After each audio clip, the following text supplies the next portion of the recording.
সকালের নাস্তা আজকে পরোটা আর ডিম ভাজি করে নিলাম। তো এই তো পরোটাগুলো আমি এখানে ভেজে নিচ্ছি, আর সাথে যে ডিম ভাজিতে এরকম বেশি করে পেঁয়াজ কাঁচামরিচ দিলে কিন্তু খেতে অনেক মজা হয়। তো এই ছিল সকালের নাস্তা।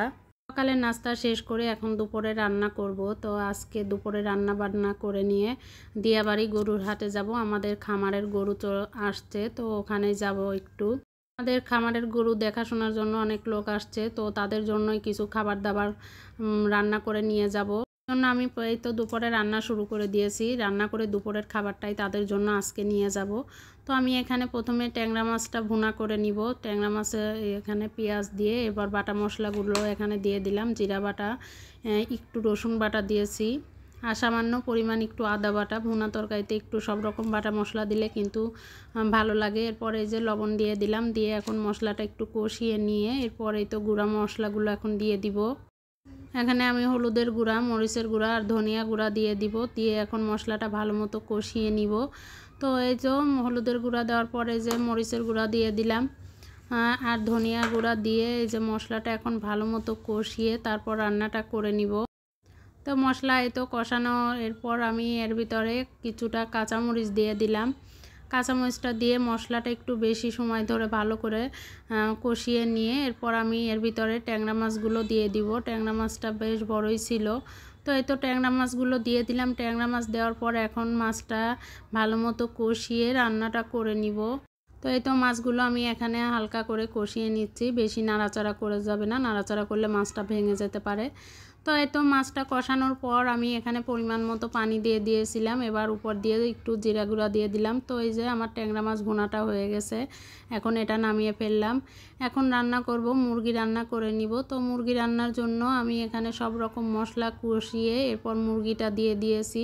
তো মুরগির মাংসটা এখন ভালো মতো কষিয়ে রান্নাটা করব। তো মাংস দিয়ে অনেকটাই পানি উঠে এসেছে, তো এই পানি দিয়েই রান্নাটা এখন ভালো মতো কষিয়ে নিব।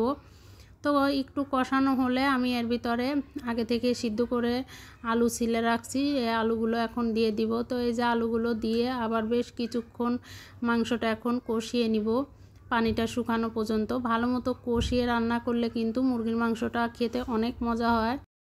তো এই তো এখন মাংসটা আমার কষানো শেষের দিকে, আর একটু সময় নিয়ে কষিয়ে এর ভিতর আমি এখন পরিমাণ মতো পানি দিয়ে দিব। এখন এই তো সুন্দর একটা কালার চলে আসছে। এর ভিতর এখন পানিটা দিয়ে আমি এই তো পানি দেওয়ার পরে যে তরকারিতে বলক উঠে এসছে, এখন আমি এই তো কিছু পরিমাণ জিরা গুঁড়া দিয়ে দিলাম।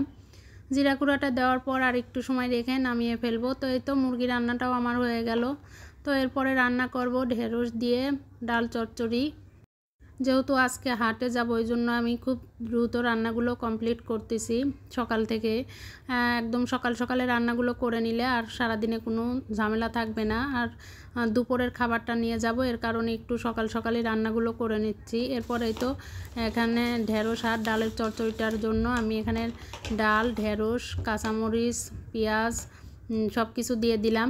এরপর এখানে রসুন বাটা দিয়ে দিলাম, রসুন বাটা, একটু আদা বাটা, সব রকম মশলা দিয়ে এখন এটা হাতে ভালোভাবে মেখে বসাই দিব। এভাবে কিন্তু ঢেঁড়স আর ডালের চচ্চড়িটা খেতে অনেক মজা হয়। যারা এখন এই ঢেঁড়স আর ডালের চচ্চড়িটা করে খাননি, অবশ্যই একদিন করে খেয়ে দেখবেন, খেতে কিন্তু অনেক স্বাদ। তো এরপরেই তো এখানে আমি সরিষার তেল দিয়ে দিলাম, দিয়ে এখন ভালোভাবে হাতে মেখে এখানে পরিমাণ মতো পানি দিয়ে বসাই দিব। এটা আর কিছুই করতে হবে না। এরপরে তো ডালটা এখন মাখানো শেষ, এখন পরিমাণ মতো পানি দিয়ে এটা বসাই দিলাম। আমি পাশাপাশি রাইস কুকারে ভাতটাও তুলে দিয়েছি। তো ভাত আর তরকারি হয়ে গেলে আমি সব কিছু রেডি করে নিয়ে গরুর হাটে চলে যাব সবাই মিলে আজকে। আর গরুর হাটে কিন্তু গিয়ে ভালোই লাগে ঘুরতে। তো এই তো এখানে এই যে পরিমাণ মতো পানি দিয়ে এখন ডালটা বসাই দিলাম। তো এদিক দিয়ে আমার ডালটা হয়ে আসছে, আর একটু সময় রেখে নামিয়ে ফেলবো। তো এই ছিল আজকে দুপুরে রান্না বান্না। তো রান্না বান্না শেষ করে এরপরেই তো দিয়াবাড়ি গরুর হাটে চলে আসলাম। এবার হাটটা আমার পছন্দ হয়নি। এদের তো প্রতিবারই খামারের গরু আসে, তো সেই সূত্রে আসা হয়। প্রত্যেকবার অনেক সুন্দর হাটটা থাকে, পরিবেশটাও অনেক সুন্দর, কিন্তু এবার কোনো পরিবেশও খুব একটা ভালো না। আর হাটটাও ছোট হয়েছে, মনে হচ্ছে গরু কম আসছে।